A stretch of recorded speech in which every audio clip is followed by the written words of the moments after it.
Mga bossing, adlaw. So, kung karon mga bossing no, today is May 1, 2026 no. So, pero mayroong adlaw sa bulan mga bossing bro. Imbis mo duty ta. Nagpahilot na yun ta karong adlaw kay nang gid itong lawas mga bossing no. Nangayo gid og bahin kay saon ta man nanay mo gid na dilim gid matag-an atong mga pangitabo. Gini na buntag nang lawag ro jud untag manok pero gid wa gid damha nga madakinas ta sa atong gi buhat nga kuan flooring dito. So dili napita rin mga boss, ipiso rin ko sa papa ni Louie dre ang mga hilotay dre sa Dungguan. So sa mga gusto magpahilot dra no, ang gusto mag legit gid yung mga hilotay, naplindalan rin na ilang balay mga bossing ilang ilang Louie. So salamat kay ni Uncle nga nihilot sa tuwa. Kay dumduman ginato ang kuan dia tuwang ugat nga naipit kay sige saon ako pailob mga bossing no, malingi ko sa wala or tuo pati kin sakita kung wala og tuo nga kamot sakit gyud kay puwersa no kay aray ugat nga napit atong pagkadakinas na ko na buntag.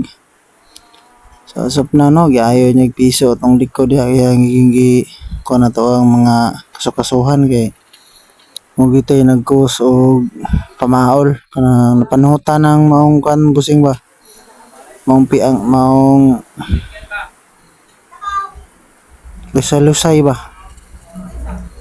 di na ko maagwanta mga bosoy. So actually gikan pa kong duty unta bro wa jud ko update dito tong adlaw hangyo ko sa pang OE mga mauli sa jud ko sakto po kayo napod ang mga amo. So nakapananghi di kog tarong di ra kita ingon nga mamimuhan kay sagad manggod sa ubang absent basta walay mga saktong rason mamimuhan kita. So kaya to balit ginatong rason kay naan kita gipamatiis tong lawas. So makita pa jud ra nga grabe king hiwid-hiyad nako tos kasakit jud. Di gid makaya kasakit kay mapil gid ako sa kong lawas nga mura yung giluba-luba ay kay bugat ka kong likod gid. Then pita mura di ko mahimutang sa kasakit gid gigay piso tong mga lusay-lusay na lusayan na gid ako ang kuano ako ang piang. So actually piang ni sa unang panahon pero nadadala ra hilot pa hilot ra gyud tambalan kay wa man gitay saktong financial nga mapasubay ato ang lawas. So kaluyan pa sa Ginoo nga napoy may mahilot. So okay itong lawas no. So guba kitag dagway diha kay patay sa kita kung kudyod.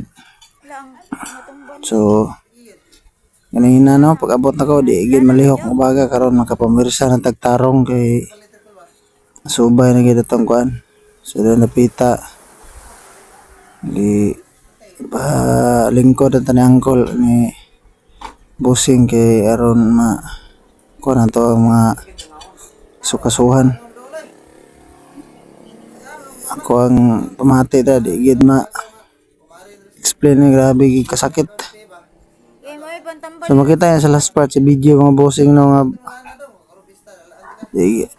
guba ging naang to dra. So diri na nga boss murag kitag mongguloy diri sa taon kay usag bitaw ang postura katong gugis kasakit. Nakaligo siya og ulan. So kaluyan gyud sa Ginoo no nga na okay na gyud ang pamati.